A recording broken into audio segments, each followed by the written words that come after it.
黄龙真人答曰：只是心底郁结，故有此疑问。李长寿顿时摇摇头，站起身来，端着拂尘向前走出2步，温声道：前辈，若我所料不错，应是有人与你言说西方如何如何不错，西方教一教双盛，注定大兴。龙族也能跟着沾光得机缘，未必不能中兴，可是这般。这个黄龙真人有些不好意思地笑了笑，老老实实地点点头。确实这般。不过这说的也是在理，贫道也觉得西方教其实也不错，毕竟也是2位圣人老爷，又有12品金莲镇压教运，若是能成为龙族的归宿。哎呀呀呀，前辈糊涂啊！黄龙真人不由得有些疑惑。糊涂？这事儿不是明摆着的道理吗？怎么就糊涂了？却听李长寿道：这般所言，当真是将龙族推入火坑之中。说这话的人，要么是不知此事实情，要么就是其心犯了迷糊。本来李长寿想用其心可诛4个字，但是转念一想，能够影响到黄龙真人者，大概率是阐教那边的大佬，自己也不好直接开骂。能少得罪人，自然是要少得罪的。从心莫刚，大道安康。哦，还请道友指点。道友可否施展一下神通，让你我之谈话不为外人所知？这就用。黄龙真人立刻点出了10数道结界，将海神庙后堂遮掩了起来，随后便认真盯着李长寿的这一句老神仙指导人。李长寿沉吟几声，言道：敖乙大婚，南海东海之战尚未落下帷幕，海中生灵残魂尚未完全消散，龙族众将士尸骨未寒。这一切源于何事？源于西方招纳龙族，而龙族不愿。龙族不愿，西方便用这般手段，这般伎俩，不惜降下劫难，残杀如此多的生灵。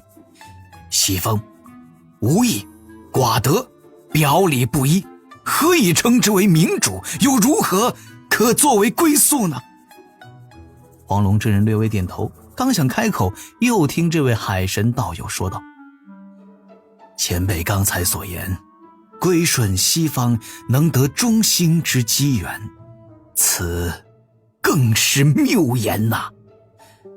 西方大兴，如何大兴？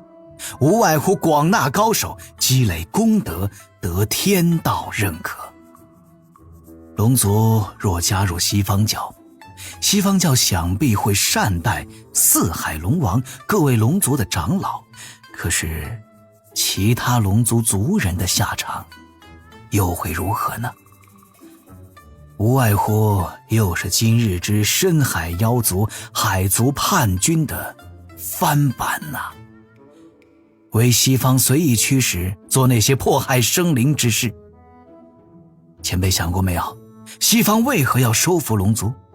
他们还不是看上了龙族的积累，看上了龙族残留的实力。如此不必太长，数千年，龙族自身的业障必会激增。西方能借龙族做许多的事，而那西方能给龙族丁点好处，换来的却是龙族族运的全面崩盘呐。前辈可想过这些？李长寿的这些肺腑之言，其实只是陈述利害，并没有什么夸大的成分，也正因如此，才显得颇为可信。再加上李长寿言辞恳切，感情饱满，富有感染力，把黄龙真人的情绪也带动了起来。黄龙真人此刻是脸一阵红一阵白，既有些羞愧难当，又有些懊悔听信了旁人之言，前来质问一颗红心卫龙族的南海海神。海神，龙族真兄弟矣。黄龙真人站起身来，深深地做了一个道揖，叹道：是贫道一时糊涂，差些错信旁人之言，还要请道友勿要见怪啊。李长寿的心底略微思索，决定以退为进，叹道：前辈，您能想明白此事就好。说实话，晚辈也并非是毫无私心。龙族之事关系到晚辈在天庭今后立足是否安稳，故此晚辈才会如此上心，事事筹谋。前辈现在可否告知晚辈，到底是谁对前辈您说了西方还不错这般的话语？黄龙真人叹道：其实贫道心神不安，所以去找了我们阐教之燃灯副教主，请副教主点拨一二。万不曾想到燃灯副教主竟然……怪不得，原来是这位燃灯古佛。对于燃灯道人，李长寿本就没有什么好感。在李长寿看来，封神大劫前期本没有那么多事，阐教用的是收徒挡灾的策略，结教人多，随便选一批去应劫也不会伤到元气。但是封神大战事情越搞越大，最后将赵大爷这般人物拉下场，引动大劫全面爆发，闹出了九曲黄河大阵与万仙大阵。这个过程除去了申公豹这般道友请留步的大劫之子反复横跳疯狂操作，与燃灯道人、路压道人这几个人不断的煽风点火，也脱不了干系。而封神大劫还没有结束，燃灯道人已经是功成身退，一并拐走了阐教12金仙中的几位，去了西方教继续做副教主。今日燃灯对黄龙真人所说的这些话，就隐隐透露了些许的信息。难不成这燃灯早已经跟西方勾勾搭搭的了？李长寿沉吟几声，此事倒也不敢多管。涉及到燃灯道人这种级别的算计，已经是实打实的圣人博弈，他连圣人弟子都不是，岂敢参与？李长寿叹了一口气，为了不惹事儿，还主动为燃灯道人解释了几句。其实这位副教主所见也并非全错，只不过这位副教主看待问题的角度，还是远古上古时期那般，与如今洪荒大事已有些不匹。黄龙真人略微琢磨，觉得这话说得十分在理。他看着眼前这位海神的老者化身，越发的钦佩了起来。道友，黄龙真人恳切地问道：接下来该如何做，还请道友教我。贫道既已决定出手相助同族，不管同族是否接纳贫道这般好意，贫道必然是要将此事做完做好，无愧于他们才行。李长寿赞道：前辈真仁义，只是血脉牵扯，因果无断罢了。前辈，李长寿的心底念头轻转，略微犹豫了一下，还是决定再用一用这位老实人。他正色道：晚辈却也有一小事，想请前辈出手。哦，黄龙真人顿时一喜，忙问：哪般事？贫道这就去做。前辈，是这样，如此这般。李长寿细细讲述了一下自己需要黄龙真人所做之事。这对黄龙真人来说只是一件小事，但却对李长寿颇为重要，也算是他对西方的小小警告。3、4日后，昆仑山玉虚宫中，道门3处圣人道场中，玉虚宫应算是最好找寻的所在。通天教主的碧游宫隐于仙岛海外，非有缘者不能见。老子的太清观隐于9重天之上，据说是在33天内，除却玄都大法师，无人可去。而玉虚宫就在昆仑山上，隐于层层云雾之内，昆仑山上的不少炼气士抬头就能看见玉虚宫的飞檐。自然，元始天尊并不在玉虚宫中，此地也只是有圣人的玉像。元始天尊常住于三清当年的小院，而玉虚宫内也并没有太多阐教成名高手，像赤精子、黄龙真人、太乙真人、玉鼎真人等等，都是有自己的洞府，也就广成子与几位高手镇守此地，大家都是有事再聚，在此地商议一下。玉虚宫中有200多阐教炼气师，小半听过圣人讲道，大半都是在此地挂名修行，算作阐教门人。这日，黄龙真人驾云到了玉虚宫中，找来了17、18位关系不错的阐教门人，在偏殿中议事。黄龙真人直接道：今日贫道有所请。这10多门人连忙答应，让黄龙真人但讲无妨。是这般，黄龙真人笑道：近来贫道与一位道友相交渐深，觉这位道友性情高雅，不类常人，只可惜无太多人知晓，还会对他有所误会，所以贫道就想用咱们阐教的名义帮他正一正名声。一位不重要的女炼气士笑道：哎呀，这般小事，师兄您吩咐就是了。不知道黄龙师伯说的那道友到底是何方神圣？黄龙真人笑道：各位同门可听过南海海神？一群人齐齐摇头。这也难怪。黄龙真人轻笑了一声，在袖中取出了一叠布帛，分别发给了他们。各位就请按这上面写的来言说。一人打开布帛，轻声读道：南海海神征高人，行善积德心慈人。子霄讲道他未去，巫妖乱战无他名。而今南海奉圣命，度化万众为苍生。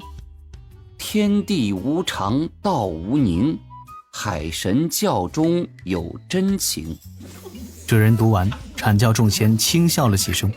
这人禁不住笑道：此萧公讲道这都没去，怎么听着还如此高深莫测？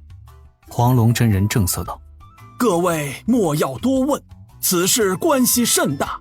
今日开始，各位就走访昆仑山方圆10万里各处坊镇、名山、洞府，将这段大游事散出去。师兄，就这么硬散吗？大家都想想办法，可以跟自己相熟的道友聊天，然后不经意间带入此事。众仙略作思索，大多点头称善。如此就有劳各位同门了。李长寿的心底不断地思量着，这事儿拜托给黄龙真人办，妥吗？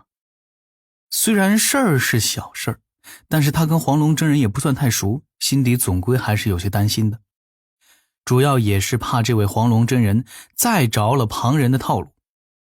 之所以借阐教仙人之口为南海海神造势，李长寿有2个主要目的。其一是散布烟雾弹，让西方教众尽量朝上古的人物去想，从而掩护自己的真身。其二也是借阐教给自己打一个掩护。如此一来呢，西方那边掌握的讯息应该是这般：人教大法师在南海海神教势力范围内现过身，截教弟子龙族二太子敖乙是南海海神的2教主，且南海海神与截教的大手子赵公明也有不错的交情。阐教仙人夸赞南海海神德行，似与南海海神神交不错。这般西方教想对自己动手，应该会多几重顾忌吧。而之所以这般做，最重要的还是没有什么负面效果。李长寿摇摇头，不再多考虑此事。他开始恢复在南海海神教范围内的假身布置，以应对锁神蝶这般手段。除此之外，李长寿还搞了一些应急措施，比如一个念头就可以随时滋养所有指导人的连锁进制，随时自断元神之力与元神牵扯之法。安水城下指导人库的触发式自然禁制程序等等。接下来自己只需要小心谨慎再谨慎，除却天庭木工来寻，或者是三教大佬来找，就让指导人静伏不动。这些呢，其实都是常规手段。在自保跟脚这件事上的底牌，还是自家大法师，这才是核心威慑力。既然是底牌，那肯定不能够轻易动用啊，不然关键时刻无牌可出，那可就真的麻烦了。接下来的2年半，李长寿都是在这般提防中安静地度过。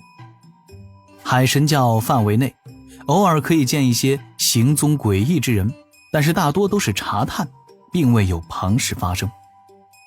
文静道人并未再次传递消息过来，一心潜伏，这也让李长寿放心了不少。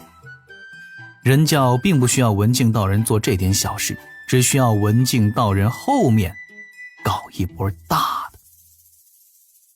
这段时间，龙族陷入了一段煎熬期，外有海族不断作乱，内有化龙与蛟龙矛盾接连出现，龙族内部职权阶层也渐渐地分作了变与不变2个阵营。关于此事，敖乙与李长寿相谈过几次，李长寿给他的意见就是静观其变，不站队，不进言，模糊自己的立场，坚定地站在东海龙王身侧。若是少年时期的敖乙，那必然是一颗龙心向日月，流肝去胆凑2盘。那必然是一颗龙心向日月，流肝去胆2昆仑。但如今敖乙虽然还是少年面容，却是一条已有爱侣的成熟小龙了，非当年莽撞少年龙。学会了静观其变，学会了背后推算，逐渐稳健，